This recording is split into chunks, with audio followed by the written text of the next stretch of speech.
दोस्तों, मैं diet doctor RP Yadav भोजन के द्वारा बीमारियों को ठीक करने की सलाह देता हूँ। आज तक अगर आप हमारे इस चैनल को देख रहे होंगे तो इससे इस बात की तो गारंटी हो ही जाती है कि आप हेल्थ के बारे में कुछ न कुछ जरूर जागरूक हैं। आप अपने हेल्थ के बारे में कुछ न कुछ जानना जरूर चाहते हैं।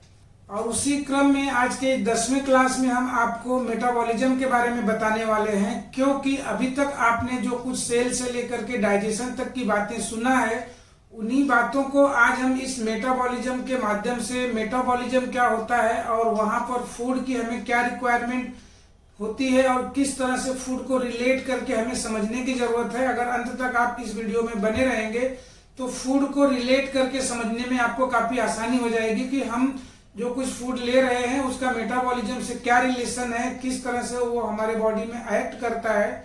क्योंकि क्या होता है ना दोस्तों, ये नेचर के द्वारा जो फ्री में दी हुई जो है आपकी शरीर है ना, जो है आपका घर है, ये जो फ्री में मिला हुआ नेचर के द्वारा गिफ्ट के रूप में आपको मिला हुआ ये घर है, ये घर जब बीमार हो जाता है ना, जब आप बीमार होते हो ना, तो उस कंडीशन में होता क्या है कि आपकी पूरी जिंदगी के बनाए हुए पूरे सिस्टम खराब हो जाते हैं।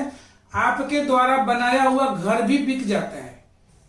इन सब चीजों को हमने हकीकत में होते हुए देखा है और उसके बावजूद भी लोग हेल्थ नहीं पाते हैं, अल्टीमेटली डेथ की कंडीशन तक पहुंच जाते हैं।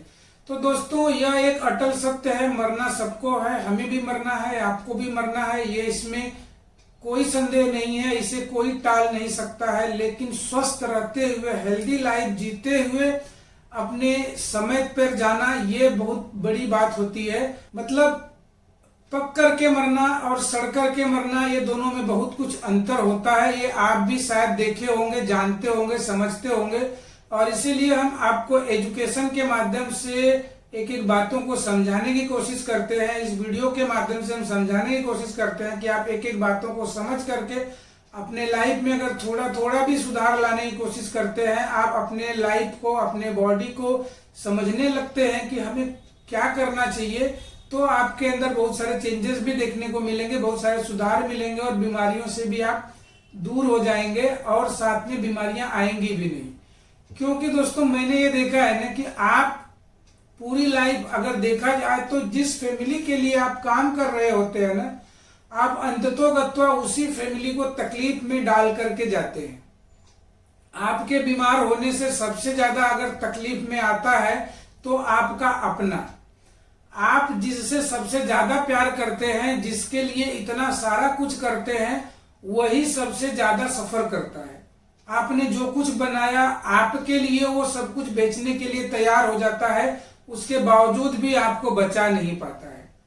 दोस्तों, इस भोजन को, जिस भोजन को खा खा करके आप बीमार हो रहे हैं, उसी भोजन को मेडिसिन के रूप में यूज करके हम बीमारियों से रहित हो सकते हैं। इसी बात को हम आपको प्रेशर डाल करके सिखाने की कोशिश करते हैं, क्योंकि यही भोजन हम पैदा होने से लेके मरने तक, यही भोजन रोज हम बॉडी में डाल रहे हैं और वही कारण बन रहा है ना, वही हमें नरिशमेंट दे रहा है ना, वही हमें पोषक तत्व दे रहा है, वही हमें खुराक दे रहा है। जबकि हम बीमार होने के बाद केवल और केवल गोलियों का सहारा लेते हैं। और गोलियां क्या करती है दोस्तों, ये केवल आपके अवरोध को रोक देती हैं, कुछ समय के लिए आपको आराम तो दे देती हैं, लेकिन आप जिंदगी भर हेल्दी फील नहीं कर पाते हैं। तो आज के इस वीडियो में हम सीखने के अगले क्रम में मेटाबॉलिज्म को समझने की कोशिश करेंगे। मेटाबॉलिज्म क्या होता है? Metabolism is a complex process of the breaking down of the large molecules in our body into usable energy। अभी तक पीछे के क्लास में आपने डाइजेशन को समझा। उस डाइजेशन में हमने आपको बताया कि प्रोटीन, फैट, कार्बोहाइड्रेट, ये सभी डाइजेस्ट होने के बाद, हम जब खाते हैं तो खाने के बाद उनका ब्रेक डाउन होता है, ब्रेक डाउन होने के बाद वो डाइजेस्ट होते हैं और डाइजेस्ट होने के बाद वो अपनी स्मॉलेस्ट यूनिट यानी कार्बोहाइड्रेट, ग्लूकोज में, प्रोटीन, एमाइनो एसिड और फैट, फैटी एसिड में कन्वर्ट हो करके, ब्रेक डाउन हो करके वो डाइजेशन के प्रोसेस को कंप्लीट करता है। तो क्या डाइजेशन हो जाने के बाद कार्बोहाइड्रेट का ग्लूकोज में, प्रोटीन का एमाइनो एसिड में, फैट का फैटी एसिड में कन्वर्ट हो जाना ही कंप्लीट हो जाता है? क्या यहीं तक प्रोसेस कंप्लीट हो जाता है? तो दोस्तों, ऐसा नहीं है।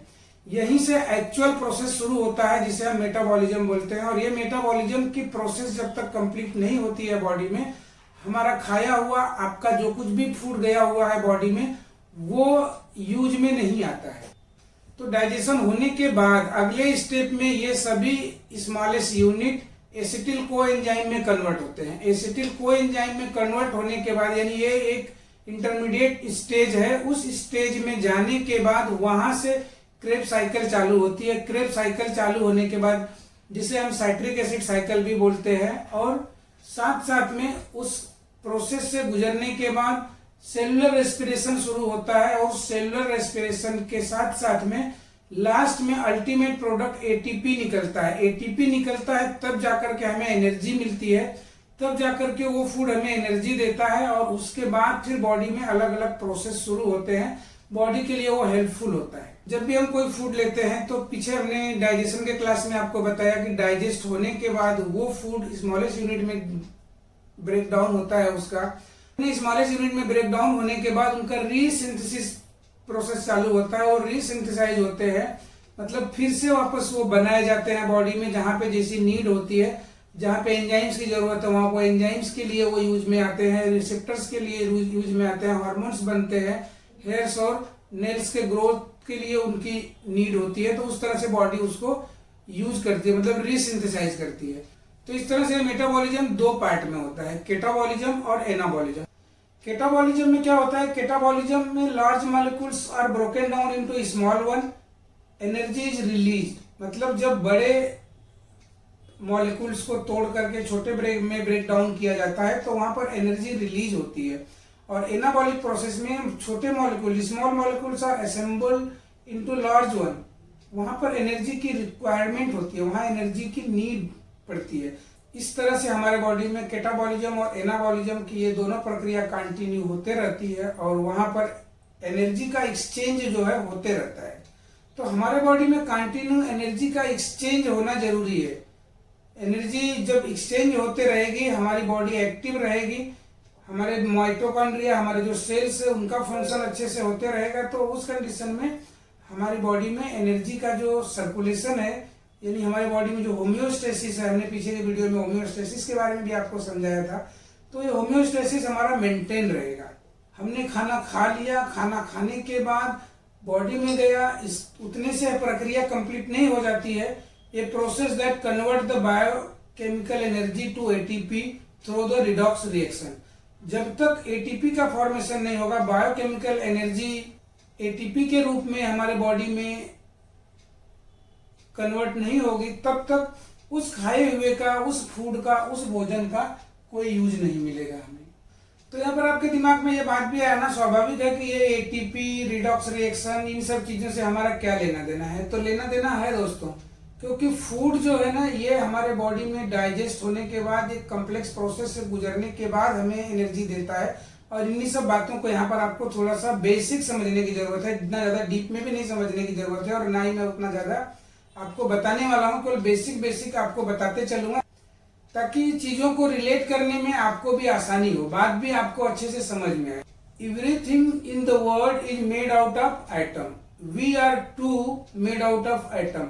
सब कुछ इस पूरे वर्ल्ड में एटम के द्वारा बना हुआ है। एटम मतलब अगर केमिस्ट्री की भाषा में, आप केमिस्ट्री के स्टूडेंट होंगे तो आपको ये बात बड़े आसानी से समझ में आ जाएगी कि एटम क्या होता है। तो हमारे बॉडी में सब कुछ एक एटम के द्वारा बना हुआ है। सेल के बारे में भी जब हमने पीछे बताया था, उसके स्ट्रक्चरल कंपोनेंट को, और जब एकदम डीप में जाके आप स्टडी करेंगे, देखेंगे, तो आपको ये समझ में आएगा कि हमारे बॉडी में सब कुछ इलेक्ट्रॉन्स, प्रोटॉन्स, न्यूट्रॉन्स, इन सभी से मिलकर के बना हुआ है। क्योंकि atoms are made out of 3 important things, proton, electron और न्यूट्रॉन। ये तीनों मिलकर के एटम की संरचना को बनाते हैं। और यहाँ पर एटम में प्रोटॉन पॉजिटिव होता है, न्यूट्रॉन न्यूट्रल होता है, और इलेक्ट्रॉन निगेटिव चार्ज होता है। Proton and neutrons are contained inside the very centre of atom which is called the nucleus. और हमारे बॉडी में जो सेलुलर लेवल पर इलेक्ट्रॉन्स का लेन देन ही, इलेक्ट्रॉन्स एक जगह से दूसरी जगह जंप करते रहते हैं, जिसे हम इलेक्ट्रॉन ट्रांसपोर्ट चेन बोलते हैं। उस चेन में इलेक्ट्रॉन्स जो है इधर से उधर आते जाते रहते हैं, मतलब उनका आदान प्रदान होता है। उस आदान प्रदान के द्वारा ही एनर्जी का जो है लेन देन होता है, एनर्जी का जो है ट्रांजेक्शन होता है। तो इस तरह से सेलुलर रेस्पिरेशन की प्रक्रिया होती है और वहां पर ये रिडॉक्स रिएक्शन, इसे रिडॉक्स रिएक्शन बोलते हैं। मतलब इलेक्ट्रॉन एक जगह से दूसरे जगह ट्रांसफर होता है, मतलब ऑक्सीडेशन और रिडक्शन, ये दो प्रकार की प्रक्रिया हमारे बॉडी में होती है। जहां से इलेक्ट्रॉन निकल रहा होता है, मतलब वहां पर हम आपको इस एटम के द्वारा समझाएंगे, redox reaction, loss and gain of the electron. मतलब ये जो एटम है, ए एटम से इलेक्ट्रॉन एक निकल करके बी को जा रहा है, मतलब A1 is losing the electron and B1 is gaining the electron. तो इस तरह से एनर्जी का लेन देन हमारे बॉडी में होता है सेलुलर लेवल पर। आप देखेंगे कि हमारे मतलब नेचर के अंदर फोटोसिंथेसिस की प्रक्रिया हो रही है। जब प्लांट के अंदर फोटोसिंथेसिस, सन रेज आती है, तो सन के द्वारा, मतलब सूरज के किरणों से जो इलेक्ट्रॉन्स का जो लेन देन हो रहा है, जो एनर्जी आ रही है, और हम इसी बात के लिए तो आपको इतनी सारी बातों को समझा है कि एनर्जी सन के द्वारा, सूरज हमें एनर्जी देता है, सूरज से हमें एनर्जी मिलती है। हम धूप में बैठते हैं तो सूरज से कुछ रेज आती है, वो भी क्या है, वो इलेक्ट्रॉन्स का, यानी एक इलेक्ट्रॉन्स का ट्रांसपोर्टेशन हो रहा है। इलेक्ट्रॉन के माध्यम से आपके बॉडी में एनर्जी का आदान प्रदान हो रहा है। तो हमारे बॉडी में टोटल, हमारी बॉडी एटम से मिलकर के बनी हुई है। और आप देखेंगे कि आपके सराउंडिंग में भी जो कुछ प्लांट ले लीजिए, आप कोई मेटल की चीजें ले लीजिए, चेयर को ले लीजिए, ये सभी भी जब केमिस्ट्री वाइज, फिजिक्स वाइज जब आप देखने की कोशिश करेंगे, समझने की कोशिश करेंगे, तो everything is made up of atom. सब कुछ एटम से बना हुआ है और सब एटम के अंदर इलेक्ट्रॉन, प्रोटॉन ये घूम रहे होते हैं, इलेक्ट्रॉन प्रोटॉन घूम रहे होते हैं, और ये इलेक्ट्रॉन प्रोटॉन ही एनर्जी का एक्सचेंज करते हैं। मतलब आप देख रहे होंगे कि एक वायर के अंदर इलेक्ट्रिक का ट्रांजैक्शन हो रहा है, इलेक्ट्रिक जा रही है और बंद हो गई, लाइट चली गई हम बोलते हैं, तो मतलब लाइट चली गई मतलब क्या हो गया, वहां पर भी इस तरह से लेन देन हो रहा है, इलेक्ट्रॉन का ट्रांसपोर्टेशन हो रहा है, वो इलेक्ट्रॉन जाकर के आपके डिवाइस को एनर्जी दे रहा है। इस तरह से एनर्जी हमारे सिस्टम में, हमारे नेचर में मूव कर रही है, बस अलग अलग सोर्स आपको देखने को मिलेंगे। ठीक उसी तरह से जब हम एनर्जी की बात करते हैं तो हमारे बॉडी में भी फूड हमें एनर्जी देता है। तो कोई जरूरी नहीं है केवल फूड से हम एनर्जी लें, हम एनर्जी को बाहर के एटमॉस्फेयर से भी एनर्जी ले सकते हैं, हम सूरज से भी, सन से भी एनर्जी ले सकते हैं। इसलिए बोला जाता है कि सनलाइट की जो है रिक्वायरमेंट हमारे बॉडी के लिए बहुत जरूरी है, हमें सनलाइट भी डेली लेना चाहिए। तो सनलाइट के द्वारा प्लांट में आप देखेंगे कि फोटोसिंथेसिस की प्रक्रिया हो रही है, उस फोटोसिंथेसिस में भी रिडॉक्स रिएक्शन हो रहा है, सेलुलर रेस्पिरेशन हो रहा है।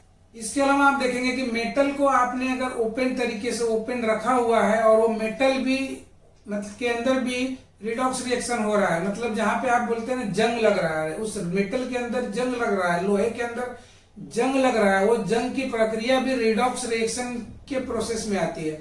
मतलब वहां पर भी ऑक्सीडेशन और रिडक्शन की प्रक्रिया चालू है, हो रही है कंटिन्यू। हमारे नेचर में भी ये प्रक्रिया सतत होते रहती है, यानी कि रस्टिंग, कोरोजन, रेस्पिरेशन की जो प्रक्रिया कहीं भी हो रही है, सेलुलर लेवल से लेकर के बॉडी में आप देखेंगे, आप रेस्पिरेशन का प्रोसेस जो हो रहा है, वहां पर भी इलेक्ट्रॉन का लेन देन हो रहा है, ट्रांजिशन, मतलब रिडक्शन और ऑक्सीडेशन, ये दोनों प्रक्रिया हो रही है। और इस प्रक्रिया के द्वारा ही मेटाबॉलिक सिस्टम हमारे बॉडी में काम करता है। और इस रेस्पिरेशन को ही तो हम सेलुलर रेस्पिरेशन बोलते हैं। तो इस तरह से हमारे बॉडी में सेलुलर रेस्पिरेशन की प्रक्रिया होते रहती है। और यानी कि अब दूसरे शब्दों में मेटाबॉलिज्म को आपको हम समझाने की कोशिश करेंगे कि metabolism is the chemical process of the body where the oxidation and reduction occur. मतलब जहां पर कि ऑक्सीडेशन और रिडक्शन दोनों साथ में होता है। So oxidation and reduction are the two best chemical friends. Oxidation और रिडक्शन की दोनों प्रक्रिया यानी रिडॉक्स, उसी को हम रिडॉक्स रिएक्शन बोलते हैं। तो अगर रिडॉक्स रिएक्शन यानी रिडक्शन एंड ऑक्सीडेशन अगर हमारे बॉडी में कंटिन्यू होगा, तब हमारे बॉडी की जो एक्टिविटी है वो अच्छे से काम करेगी। हम वन साइडेड अगर देखते रहेंगे, वन साइडेड अगर हमारे बॉडी में प्रोसेस हो रहा है, तो वो कहीं ना कहीं हमारे बॉडी में कुछ ना कुछ प्रॉब्लम क्रिएट करेगा, कुछ ना कुछ तकलीफें हमारे बॉडी में आएंगी। These two chemical friends are share common things, namely electron always carry a negative charge. Electron do not exist by themselves, instead they need to be attached to an atom. Electron circulate around the atom, when the electron moves it forms the energy. मतलब electron, मतलब हमने बताया ना व्यापक, electron का घूमना, यहां से वहां उसका आना और जाना ही एनर्जी गेनिंग और एनर्जी को रिडक्शन मतलब एनर्जी का लेना और देना, ये दोनों प्रक्रिया इलेक्ट्रॉन के द्वारा बॉडी में हो रही है और ये सेलुलर लेवल पर होती है, एटॉमिक लेवल पर होती है।